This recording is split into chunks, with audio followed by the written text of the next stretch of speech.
Hi, my name is Nadia and welcome to my channel. Okay, I'm moving in like a week. So today we're gonna look through all of my books and just see if there's anything I can get rid of because I'm moving from a house to an apartment and there's not gonna be a lot of space. Okay, so I'm too attached to my books. I really don't think I'm gonna be able to get rid of anything. But we're gonna see. We're gonna get through it and let's just start.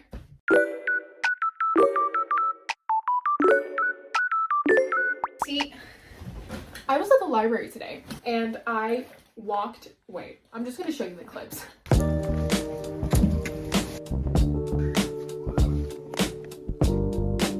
need more English books. They don't have a romance section. Ignore that I look really disheveled. Okay, library haul. It's the second book in a duology. I didn't even know it was out, and I didn't know that like our library had it. I'm so happy. I'm so excited for this one. Okay, so I found this book, which I was not going into the library to get a book. I was just going there to like see what they have, see if they had updated what they had on their shelves, and I found this. Immediately loaned it. That looks funky. I don't know what that is, but I love the rest of the cover. I love the red. The last one, or the first book in the duology, was blue, and it was really pretty. It's like, this is genuinely such an amazing book. It's inspired by like Asian, I think it's Chinese, specifically mythology, but I actually don't know a lot of like Chinese or just generally Asian mythology, so don't come for me there. But I'm pretty sure that's what she said in the afterword, and it's so good. And like the way they use just the magic system is really unique. I love it. It's such a good read. Okay, we're gonna start with the lower shelf, which is, it's a really small shelf. I'm on my bed, you can't even see it. But we start with a collection of 7 novels of Jane Austen. This is such an insanely beautiful book. I'm not gonna get rid of this. I've read Pride and Prejudice and Emma, so there's, well, Lady Susan as well, so there's 4 left, I think. We're keeping that. Next. Okay, I feel like I need to address something. When I was younger, I loved hardcovers, and it was like I wanted nothing else than hardcovers, and maybe that was because I just naturally got hardcovers, maybe because I was a kid and my parents were scared that I was gonna like destroy the books. Anyways, but now I always buy a paperback if I'm able to, except this book. Okay, listen. I hate this cover. It's Summer Scene by Alex Astor. I hate this. I do not like this at all. All of the like contemporary romance books have like this cartoonish covers and the font is really ugly. I hate it, but look at this. Look at the stenciled edges. It's the New York skyline. And inside, okay, also, this is all right. I don't love it. I don't hate it. I love it for the vibes. But look at this. It's Manhattan. That's genuinely insane. This is like, this was a 5-star read. I didn't love Lightlark, but I still usually say that like Alex Astor is my favorite author just because she's like my favorite author, like personality wise, and like because she posts her life on social media and I love that. But her writing she's not like my favorite author because of that. But this, it was so silly goofy. I loved it. Also, just like the first chapter, I love the vibes. This book single-handedly inspired me to write my own rom-com novel, which I'm almost finished with. It's like a week left until I'm finished with it, which is really exciting. It's my second book. But just like the vibes of it, it's so fun. It's so casual. They have little like pictures. It's about a screenwriter that moves to New York. I just love it. Also, my parents are divorced. I still live at home because I'm trying to save money. I'm also like 19. It's not weird that I live at home. So I have most of my new books at my mom's place, which means that, you know, I said that I prefer paperbacks, but most of my books here are like my childhood books and they're hardbacks. But I think I'm gonna take all of the books down and like show them to you guys because there's so much. I mean, it's not an insane amount, but my arms are not ready for that kind of workout today. Next. It's almost exactly a year since I read this, since it came out. When I'm telling you, it broke me. This book, it broke me. I died dead. This is my Roman Empire. I couldn't read anything else for like months. I still read things, but like I wasn't engaged because this was taking up my mind space. And honestly, we're just gonna do this. Also, they're different sizes. I hate that. But like these, they were good. I love this, and this was like, okay, I hate their miscommunication. Get over yourself. But you know, I really like the story. I love the dragons. I love the banter. I know some people like don't like her prose, but I love it. I think it's fun. I think it's casual, and we love it. And I like the political implications of those things. But this book, it was on another level. This is a keep. This is the 5-star keep. I'm keeping it. You know how I said it was a small shelf? Yeah, that's it. That was it. That was all of those books on those shelves. Leave mad girls no faster. Next shelf is, see, I have plants and like a stereo there. It's not my fault that there's 2 books there. The Pumpkin Spice Cafe. It was fun. It was casual. This is the Swedish version because I'm Swedish. Oh my god, it was my cat. It was just a casual fun book. It wasn't great, but I enjoyed it. I'm back. Hi.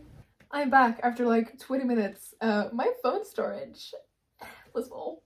Yes, I am filming this on my iPhone. Don't judge me. I don't have a camera. Like, you can't expect me to. Anyways, that was that shelf. We're gonna move on to, this is like my favorite shelf. Okay, and it's a big one. This is what I meant when I said that I preferred hardbacks when I was younger. This is my like dystopian era. Okay, we have the Divergent series. The thing is, I loved it when I read it, and afterwards, like now, I'm just like, what the fuck? I don't like it. And I think it was the movies. The movies threw me off. I hated the casting of Ford. Like, I get why people like him, like Theo James, but for me, he just looked like a 30-year-old, and Tris was supposed to be 16. And it gave me the ick, so I hate the movies. Which also, in turn, just made me, well, like, just like with time, I started to almost dislike these books. I'm still not gonna get rid of them, because I did love this at one point. Also, I read this when I was 12, so, like, chill out. If you love this book, like, maybe I would love them too if I reread them. I just haven't done that, and I'm not planning to. Next, Mother of Dystopian. The mother of everything.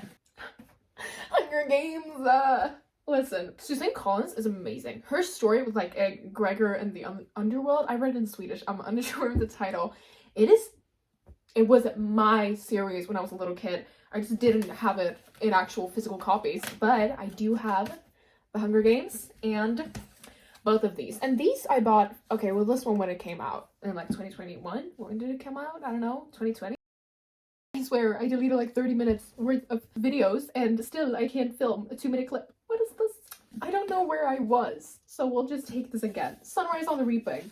I did buy this as a hardback, but look how gorgeous it is, and I needed it to match the Bout of Songbirds and Snakes. When I was younger, I hated breaking the spines. I was like, this is illegal. You can't do this. But now, this book is disgusting. It's so dirty. Why is it shiny? It's not supposed to be shiny. And you can see like the stickers and stuff. Anyways, to the point of what I was talking about. I love when you can see, not that you can see that well, but like I love when you can see that a book has been loved. Like, I'm not breaking the spines on purpose. I'm trying to be careful when I read a book, but I just love when you can see that it's actually been read. It feels like a little like, I did this. It's been loved by me. I've read this book, and there's like something that proves it, and it's the broken spines. And you don't get that with hardcovers. Is it called hardcovers or hardback? I think it's called hardcovers, and I've just done the wrong thing for like the whole video. Damn. These next ones are interesting. Look at this. We're gonna start with Rick Riordan, The Kane Chronicles. These books, they mix everything that I love. You know, like, it's Egyptian mythology. It is teenagers fighting against gods, which Rick Riordan does in like a wonderful way. There's humor. There's like a little bit of love, but also like with a god, which is crazy for a 13-year-old. I don't love that, but somehow he writes it in a way that I'm like, oh, I ship it. No. But it's also like, he's also not a god. There's a twist there. This is the third book. My mom bought it for me when I was at camp, and we didn't have like any connection with the outside world. I like wrote to her on a handwritten letter. I was like, please, can you buy me this book? I finished the other books, give it to me. And this was during the pandemic, and I was sick, so they locked me in a house for a week. Well, maybe it was like 3 days. It felt like a week. We weren't allowed to have any phones, right? I was literally locked in a house at camp, not allowed to like contact my parents more than like write handwritten letters. The one thing I asked for, the third book.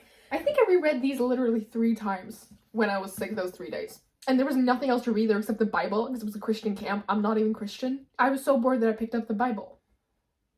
And then I got this, and it wasn't like the same edition. It's like, this is a hardcover, this is a paperback, whatever. I didn't even care. I was so happy that I got it. The Priory of the Orange Tree I just got this Christmas. It's January now. It's the end of January.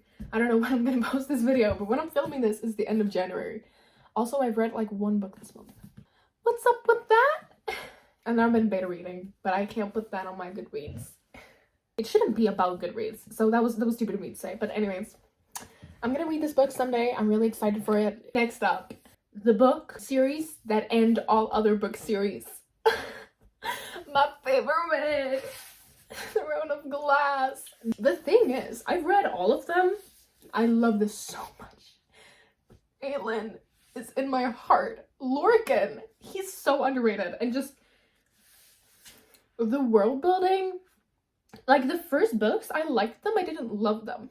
By Heir of Fire, I was like, okay, she's getting into her, spoiler warning, she's getting into her powers, like all of this, the romance was building up. I never thought the romance was like a necessity for this series, and I liked that it wasn't like romance centered. And then we had Queen of Shadows, was so good. Then by Empire of Storms, I was like gripping my sheets. I was like, someone get me out of this.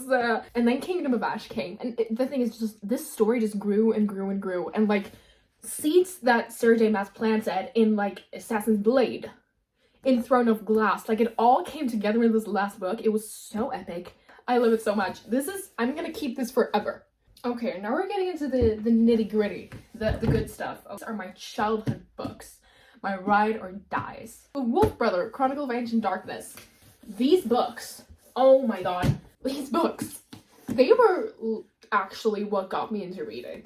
I think I've read them, like, I think I've read the whole series at least 10 times. I wouldn't be surprised if I've read them 15 times. Like, this is genuinely, as a teenager, as like a child, I sat in my bed until night and just breathed them in. It's about wolves. Need I say more? Wolf. It actually made me like obsessed with wolves. And then we had the whole like alpha thing, and everyone was making fun of wolves, and I was like, stop. I loved it first. I loved it first. You don't need to be an alpha male to love it. Fun fact, I took it with me to school. I don't know if you can see. It got ruined in my backpack. And I'm like, how did this happen? It is water damage. It's full of mud. The way I cried when I got home and saw the damage. And ever since then, I've had all of my books in plastic bags. And everyone looks at me like I'm crazy. And I'm like, you don't know the trauma I went through with this book.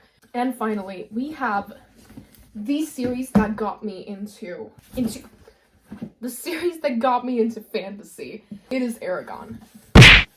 This is like, I was so obsessed with this.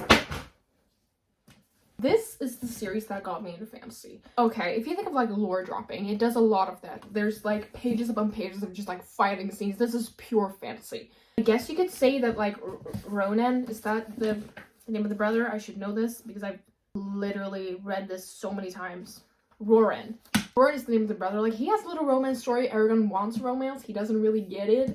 But anyways, so it's not at all about that. It's just pure epic fantasy. It is so good. I mean, it's a lot. It's a lot of information. There's a lot of lore.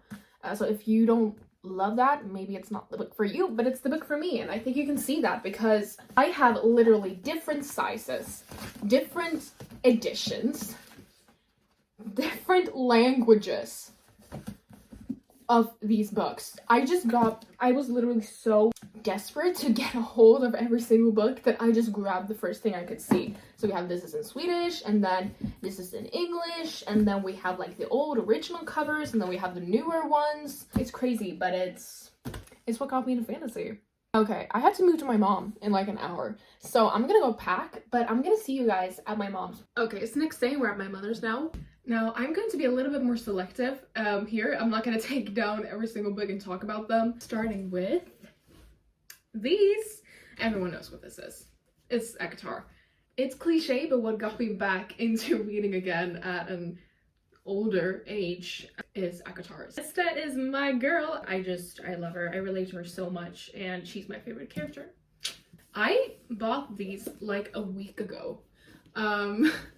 Because they were just so beautiful. I've heard so many good things about this. I'm really interested in Egyptian mythology. I mean, this is fantasy, but I'm It is like Egyptian inspired, so very excited for this one. This is like a queer 1800s fantasy. At the cover it says one cursed debutante, one exiled witch, one wild deal.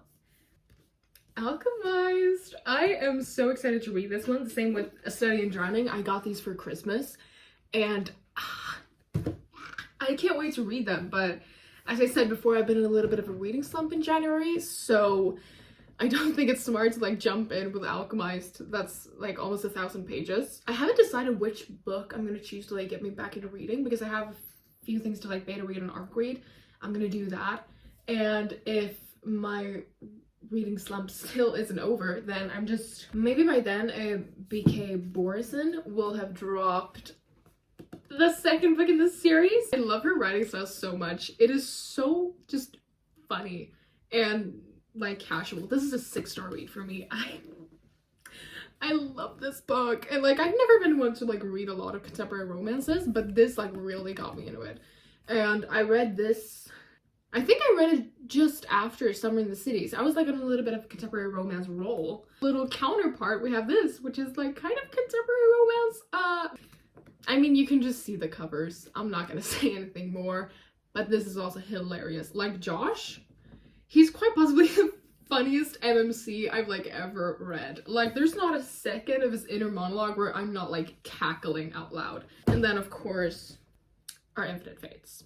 I read this in one day. Weirdly enough, I remember so much from it and it still hit me like so deeply despite, I'm not gonna say rushing through it because I took my time, but like despite reading it in one day. I do have more books here that I could show you, but I just think I'm gonna call it a day. And I have work in like an hour and a half. And I still have to write, or I have to finish my flash fiction. I have to reach the 65,000 word mark on my contemporary romance that I'm writing. I also have to like clean out my closet. So we have a full day ahead of us, and wherever you are and whatever you're doing, I hope you have a good day. If you want to see anything more from me, everything that is book related, you will find it on my channel. Thank you so much for today, and see you next time. Bye!